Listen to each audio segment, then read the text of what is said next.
Mga kabayan, magandang araw sa inyong lahat. Mga kabayan, sa ngayong araw na ito ay ating alamin, ating tunghayan, ating pakinggan, ating malalaman tungkol ito sa kalusugan ni PRRD sa Dahig, ang kanyang latest, ang kanyang kalusugan sa kanyang pangangatawan.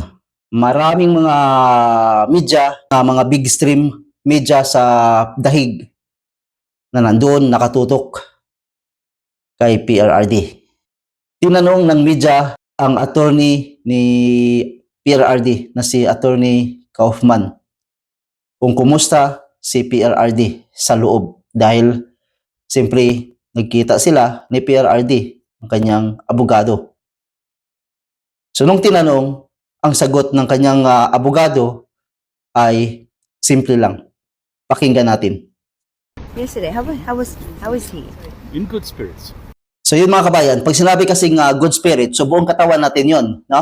Ang ating isip, katawan, so pangkalahatan na yun. So sa edad ni PRRD ay talagang good spirit siya. Okay, so maganda pakinggan. Short lang siya, maiksi lang na sagot, pero talaga namang ay napakaganda sa ating kalooban na tayong nasa labas na naghihintay sa resulta hanggang kailan matapos, basta positive lang tayo.